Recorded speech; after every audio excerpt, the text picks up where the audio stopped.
I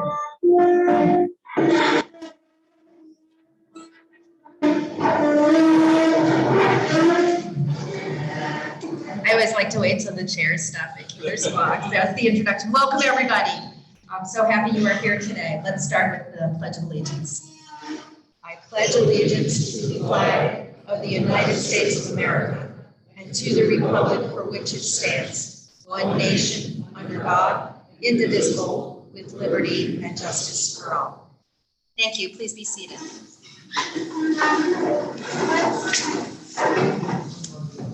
I have a couple of guests today. So, Joni, would you like to come up and introduce your guest?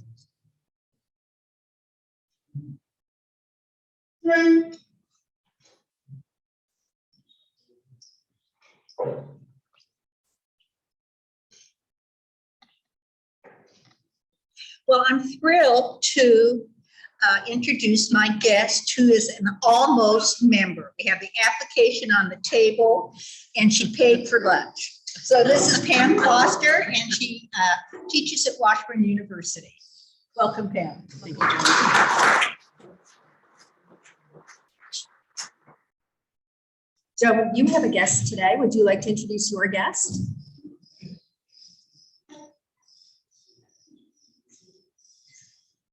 Thank you. My guest is my husband, Bill Wagner, who is retired.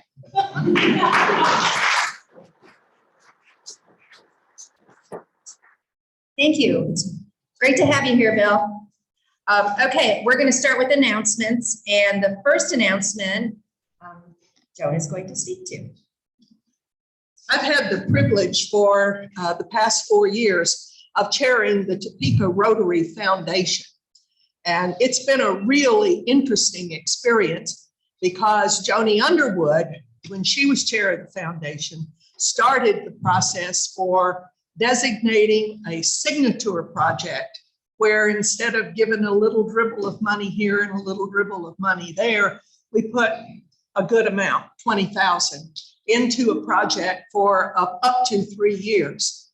So the first one was to the Peace and Justice Center, and it was for training for children in conflict resolution and took place with public school teachers. The second one went to the YWCA, and it was the safe house for victims of human trafficking and domestic violence.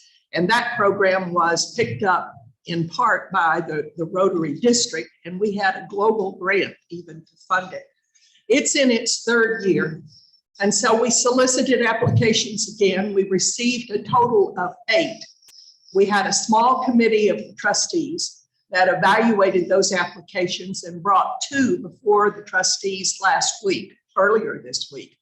And we listened to JUMP, J-U-M-P, Jump for Justice, which is a collaboration of 33 church groups. And they wanted money to fund crisis intervention services, which are stabilization services. I'm saying that wrong. So that people who refuse treatment had a place to go in the community. Only it didn't fund the beds. It funded the advocacy and the organization to make that happen. Vallejo stepped up, and they're going to provide those crisis stabilization beds. And the other one was from PARS, Prevention and Resiliency Services, an agency that's been around for, since 1968, I think. They also are the housing for Safe Streets. They want to do youth prevention for alcohol and drug abuse using a peer model. In other words, they're going to train students. They're going to go into 2 high schools, and they agreed that they would go into Highland Park, and they're excited that we have an Interact Club there that they can work with. And they're going to go into Topeka High School, and they will develop and train these young people to be peer advocates among youth. It's a model that works well. We're excited. We think they're going to do well. So our new signature project will be drug and alcohol intervention and prevention with the PARS, Prevention and Resiliency Services. And they, as an added bonus, want to know if they can help some of those kids go to Ryler. So they're going to really partner with us. They're excited about being involved with Rotary, and I think it's a very good deal. We will be making a public announcement, and funding will start when our new fiscal year starts, and that will be in June or July. Thank you.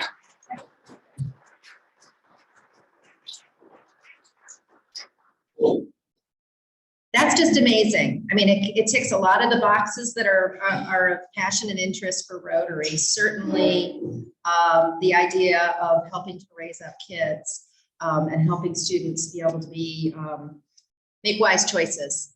But I love the idea of that peer model because I have an 18-year-old and his friends have much more influence than his mom does on all kinds of things. If you have teenagers, you know that. So thank you.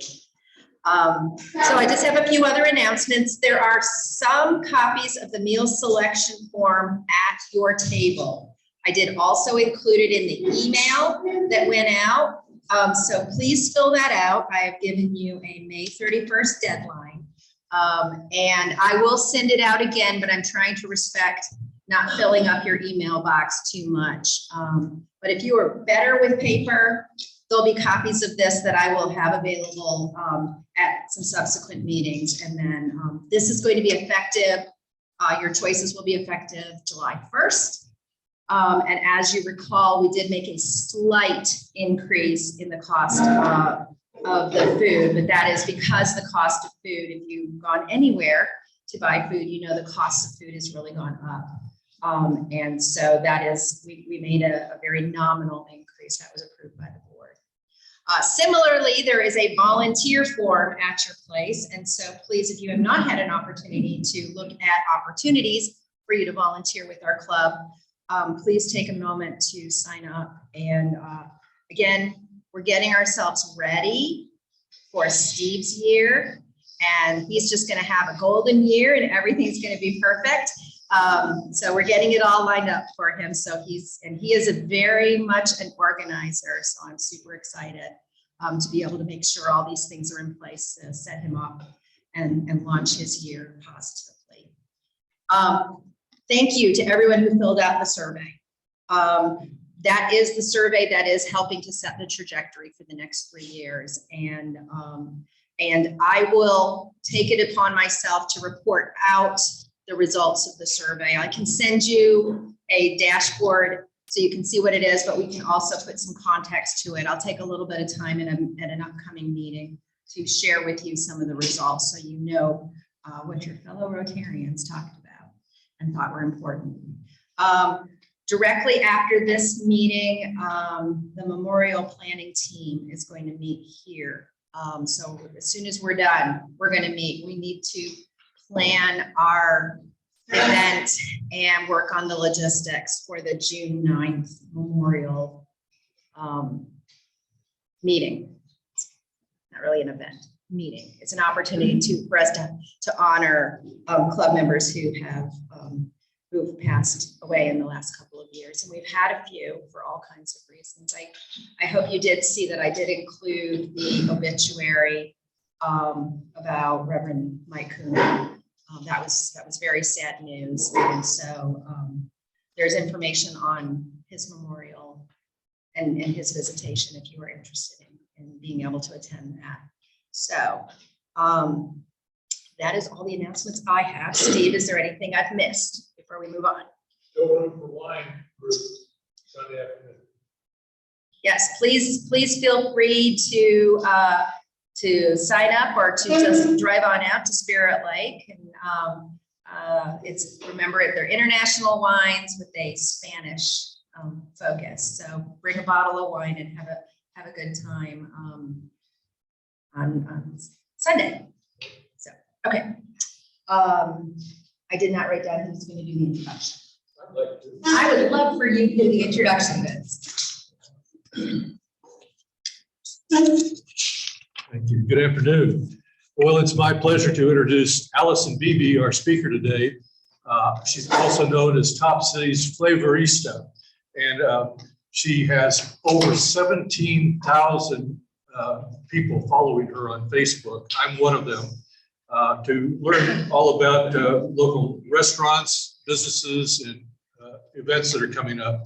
And I started following her several years ago when I noticed several comments she made about downtown restaurants, which I was excited about at the time, and I've been following her ever since. Alison is originally from upstate New York. She moved to Topeka to work for the Menninger Clinic, and she worked there 20 years. She followed them to Houston, where she was with them another 5 years. And then she moved back to Topeka again, and she's been at the VA now for 13 years. So she has been a psychiatric nurse for 37 years. I know, and I'm only 29. Which so- is amazing. I know, it's a miracle. She has kind of started a new endeavor, which she'll tell you about, but she's a freelance writer, photographer. She writes for TK Magazine, 785, Top City Rise. She served on the board of the YWCA, Top Tier, and Rescue Dogs. And speaking of dogs, she has 5 of them. So quite a few. Yes. It's my pleasure to introduce the Top City Flavorista, Alison Beebe. Alison?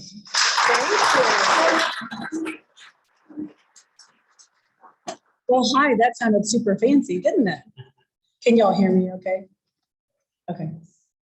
I work at the VA and a lot of my veterans are hard of hearing, so sometimes I yell. So if I start yelling, someone tell me, please.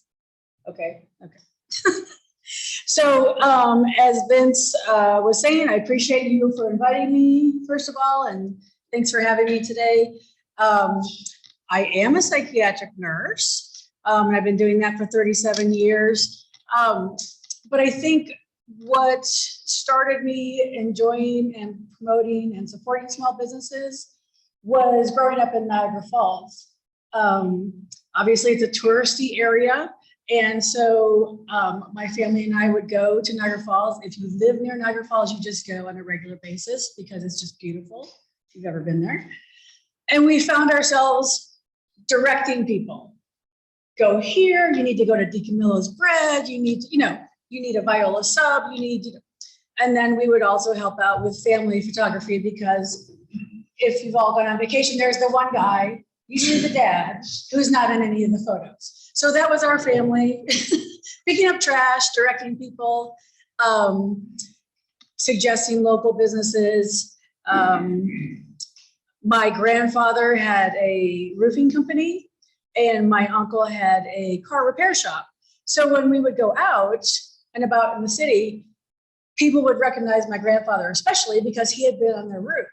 And so as a kid, that's just really cool. I thought to have someone that knew my grandpa, and I think that's when that spirit of community and supporting your neighbors and understanding why it's so important to support local businesses.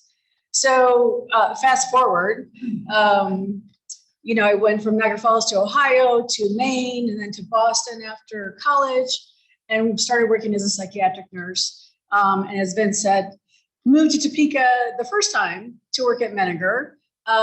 There was a boy involved, but we're not going to talk about that. But I've been a psychiatric nurse now for 37 years. So I think a lot of that comes into play in my daily life because I will talk to like literally anybody, whether they want to be spoken to or not. So I have a tendency to stop people on the street if they look like they're needing something or looking for something, I will ask if they need help. So that's kind of me. So a few years ago, Visit Topeka had a restaurant page called Topeka Restaurants. And they messaged me and said, hey, we like your vibe. We appreciate your support of local businesses. Will you help us with this Facebook page? And like a dope, I said, sure. Because it's a lot of work. Because it's not just posting things, it's answering people's questions. It's amazing that people, do they serve blueberry pie? Do they have this? What are their hours? So it's involved. So it's a lot of answering questions. So for a while I did stop because pre-COVID I wanted to travel. And so for a couple of years I did not help out with a restaurant page. I did enjoy going to Vietnam and Spain and Malta and Gozo and all kinds of fun places. But when I came back, I was, it looked a little sad. And the one thing I kept hearing are things like, well, there's nothing to do in Topeka. So I don't know if it was just out of pride or spite or just community, like, to get back on that page and really start working on growing the page and proving to people that, yes, there really is something to do in Topeka. When GTP and Go Topeka and all those entities joined forces, I asked for the page, for them to give me the page, and they first said no. And so I said, okay, well, I'm not doing it anymore. And then a couple days later, I got a message and they said, okay, you can have it. So I started with about 2,000 people, and like Vince said, it's now over 17,000 people, which is a lot of people, because those are a lot of people with questions. And of course, I'm a nurse in real life, so I'm busy doing that. But as things kind of grew, the page grew, which I do as a volunteer, by the way. I had friends say, well, how come you don't monetize that? I thought about that, but that just seemed like more work. And I thought small businesses have enough to deal with that I did not want to try to take their money too. So then last year during the pandemic, when I was busy being a nurse, I decided, well, let me start a company because, why not? So then I started a social media management company. I am the sole, I own it, I run it, I do all the stuff, the photography, the copyright, all of it. And so I just started getting clients, people that I had met when I was out shopping, walking down the sidewalk, out to eat, messaged me and said, hey, I don't know how to work Facebook or Instagram, or I like your photos, or can you help me? And so it's really grown organically. So a lot of things have been happenstance. I don't really advertise that I have a company. Every once in a while I do, but not that often. So the customers that I have now, I have 8 full-time clients in addition to my full-time job as a nurse. And so I'm posting for them. Social media management is posting for them on Facebook, Instagram, hooking them up with different opportunities of like, the Red Couch with Ralph, or the Danielle Norwood radio show, which I did often, or just making connections. The owner of Nanny Soul Food Company was needing new space. Well, I knew Jenny Torrance and Noto wanted to have someone in her space. So I introduced them, and ta-da, Nanny Soul Food is now in Noto. So it's those connections, and it's always about the people, I think. And just that the sense of community, relationships, and I think that's maybe why I'm good at it, because I hopefully am a good psychiatric nurse. But I do think it's all about the community and supporting local businesses. My favorite place is downtown Topeka. And I'm not just saying that. I think you asked me maybe to name a few of my favorite places. Okay, so here's the plug. Okay. And these are actually people that I don't have as clients, so I'm doing this for free. In terms of restaurants, Louise's Place, if you've not been there, he had New City Cafe and Gage Center, and then he moved downtown, golly, like 5 years ago. I think a lot of people don't know that he's there. He has very weird hours, but he has amazing food, and he's fabulous. If you want to have a private dinner, he'll do it. Just tell him what you want to make, and he'll do it. Jong's Thai Kitchen. If you've not been there, please go. It's amazing. And it's 3 people. 3 people. So make reservations. 800 Southwest 12th. Yep. Exactly. Yep. And but you do need to make reservations because they're super popular. So they're sold out every night. They are. And then even takeout is a couple hours wait usually. So they will also do private parties if you ask. I think that's one of the nice things about local businesses. If you just say, like, could you maybe do this? I mean, it's a yes or no, right? And hopefully it's someone that you have a relationship with already. And they'll say, sure. During the pandemic, I can cook. I don't want to. So I would get my groceries at local restaurants. So I would go to Louise and say, what do you have? And I'll just get 5 days worth of groceries from you. So it helped me and it helped him. And ta-da, my groceries were made. Another local business that I love is Coffee Head, which a lot of people I think don't know about. It is on 29th and Oakley. It's actually attached to that gas station right there. You're shaking your head, so you know. So Victoria Wu does amazing coffees, and they're just super unique, and she creates these amazing desserts too. If you're a dessert person like I am, forget it. She makes tiramisu every Sunday, in case you're wanting to know that. Los Mendias Rojos is downtown, around the corner from like Globe on Quincy. It's a family, their family had a restaurant in Mexico.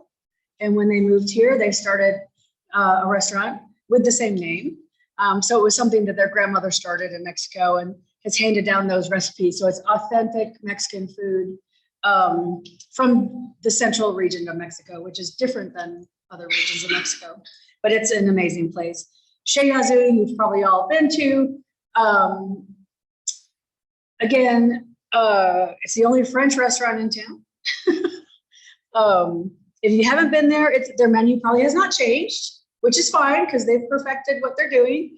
And it's, lovely family. So these are all family-owned businesses that I kind of have on speed dial. So I could say like, hey, would you? Because people will message me and say, I want to get into Jongs, but I can't. Can you message? And so I do. I've had people message and say, I have a friend who's coming for 3 days to Topeka. He wants to do eating, clothes shopping, and something fun.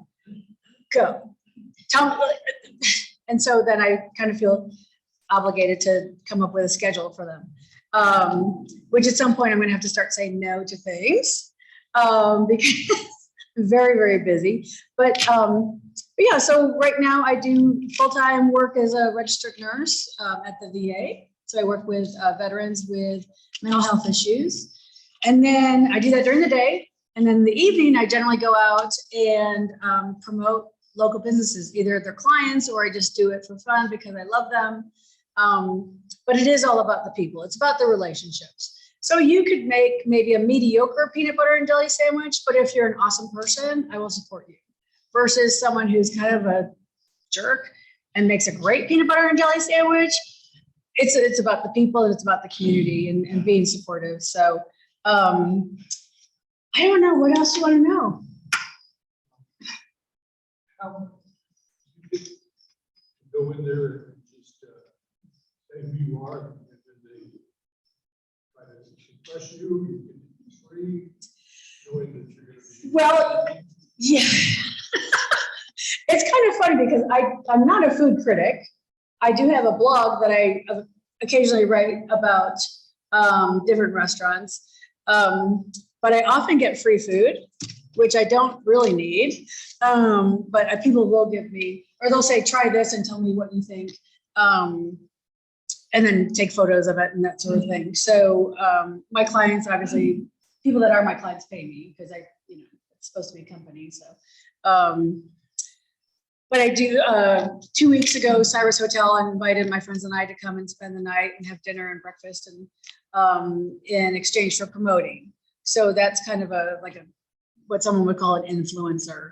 So you're getting goods or money for going, hey, come here. So I don't ever think I'm going to reach the Kardashian level and don't want to. Wouldn't mind their money, but no. But, promoting Topeka and letting people know that there really are things to do in Topeka. and that you should volunteer and that you should be promoting local businesses and you should know who your shop owners are. You should be able to name them and recognize them on the sidewalk. That's just a huge passion for me. And that's really why I started my company. It was happenstance. I had a business owner ask me if I would help them. And I said, sure. And then I thought, oh gosh, this could be a business. Really, that's how it turned out. And last year I made a killing, to be honest, because no one wants to do their own social media. It's horrible. It's a pain in the neck. But really, that's it. And I, like Vince was saying, I do also, because I don't like sleep, apparently, do freelance writing for 785 magazine, TK Business, and then the new online magazine in town is Top City Rise. So I write for them too. And then I do freelance photography for folks that want that. And really it's all about supporting Topeka, supporting our community and understanding that when we spend, and you probably already know this, but when you spend money locally, twice as much money stays in the community. It's better for the environment. Emotionally, it's better, and we all need that mental health boost right now, I think. Saves money, it improves on the tax base. I mean, all the things that we want, but people don't fully understand the impact of supporting local businesses, but it's super important. And saving money is only one of those things, but anyone have any questions? Hi. What is your Facebook page? Top City Flavorista, local eats and events. Now, if I knew I was going to do this, I would have made it shorter. But that's where the Top City Flavorista comes from.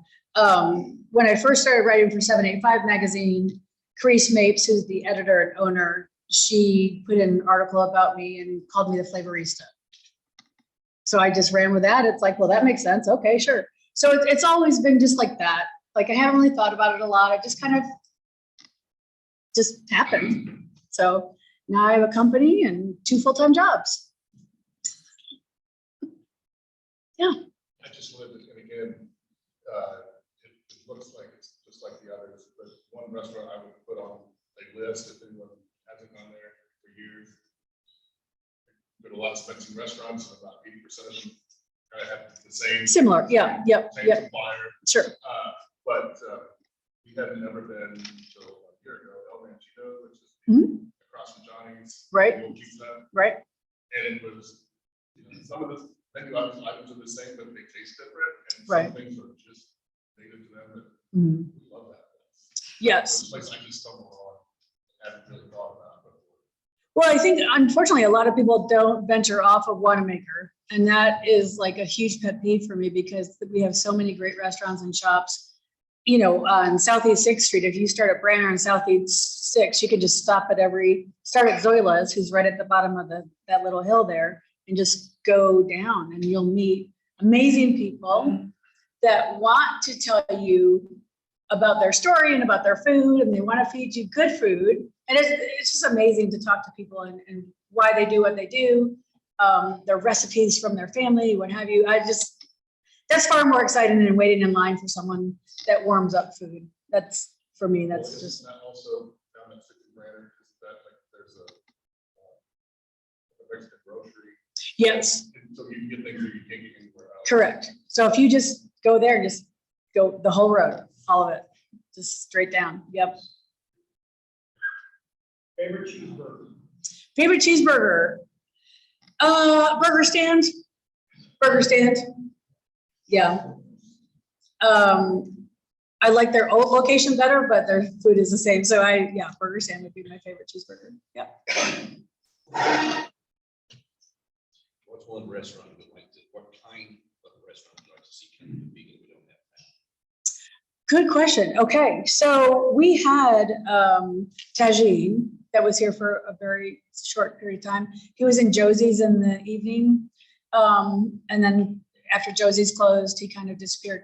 But we do have a Mediterranean restaurant coming downtown called Olive Cafe. And he's supposed to open in June, July, so pretty soon. So that's exciting because we don't really have that. So I love that. Yeah. Anyone want to hire me? Or help me? So what would you say are as a social media person? Hmm? What's the thing that gets the most engagement that you talk about? It's funny because I will spend time doing like an intricate like video with graphics and blah, blah, blah. And it's the people. It's someone's, I do blacksmith events on our social media. The most likes that I got was her dad dressed up like an elf at Christmas. And all I had to do was take his picture and post it. It took me like 30 seconds. So it's the people. It really is. There's some like really good looking food. I mean, I tend to not write a ton of stuff just because people have a short attention span. So it's like, you can figure out that this is, a hamburger or whatever. So I don't write, a couple paragraphs. It's just, here it is, quick, yeah. But yeah, it is. It always comes down to the people, I think, no matter what you're talking about. So, like a librarian, Sure. do you have a way of being able to are you keeping hold of that in terms of historical archive for Topeka? Because we're not good at that. And so just want to be able to capture it so in Sure. years from now we can say there was this awesome restaurant. Right. No, but that's a really good idea. I have had the Historical Society reach out and ask for my photos for some things, which I gave. But I should reach out more often and say, okay, here's something else. Because right before coming here, I saw a post that Perupski's is closing. So those are the things, the Perupski's, the Bobos, all the long-term kind of places that it's like, you have to go. Yeah. We'll talk. Okay. That's what we do. All right. Speak of history weeks. Yes. A lot of them, normally it's like, oh yeah, that wasn't that long ago. So it's very much getting old. Like, oh yeah, that was old. Yeah. It's like 1980 wasn't that long ago. But then I forgot about this restaurant. That was great. Do you all remember that restaurant that was on Wanamaker where Calvin's is now, or maybe Calvin's? Yeah. There was a restaurant there. Yep. It was great, and you have events there, and it was fantastic. And Mhm. I don't remember the name of it, but it was. I'll think of it in the middle of the night tonight, and I'll let you know. This was on Wanamaker. It was a very fancy. It was the nice restaurant locally. Right. Yes. Yeah. Yeah. Yes, that's it.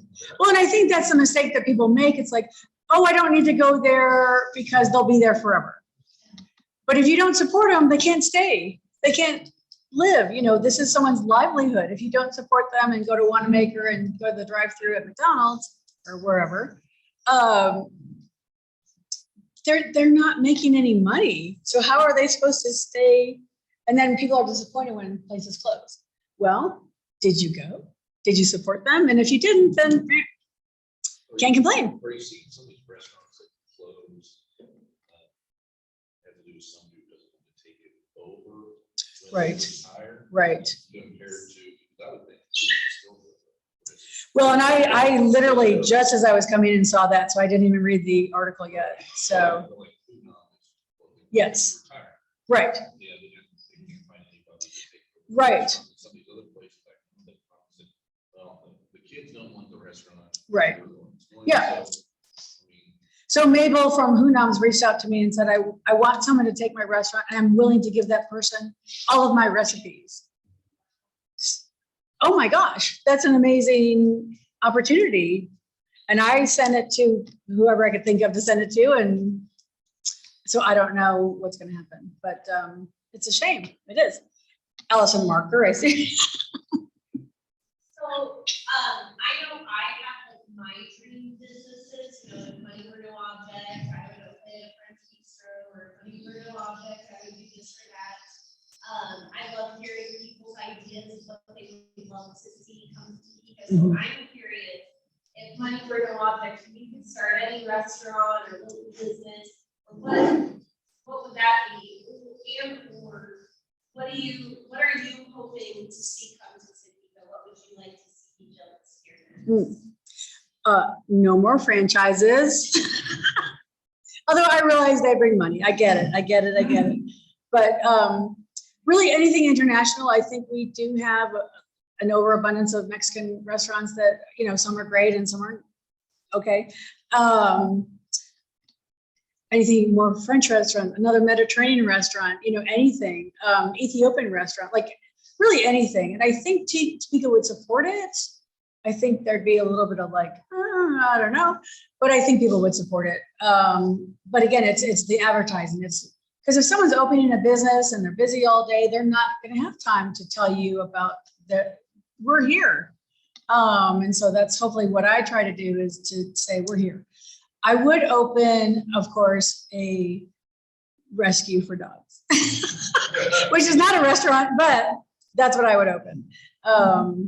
That's, you know, I'm a woods. That's why I have 5 dogs. So. Yes. I appreciate you coming, and it's been really great. I would say this, I would love if you could come back sometime and talk about the other half of your life. I bet you have a lot of interesting things to say. I'd be very interested to hear about your work with helping. Sure. Yeah, absolutely. Absolutely.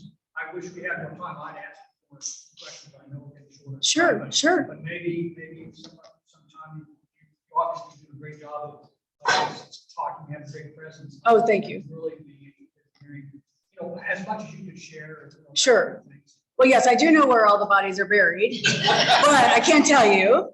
But I do, you know, I think, especially the VA, I think the VA has so many things that they offer, but they don't put that information out there. So maybe I should be the VA social media manager. But yeah, I'd be happy to. Sure. Oh.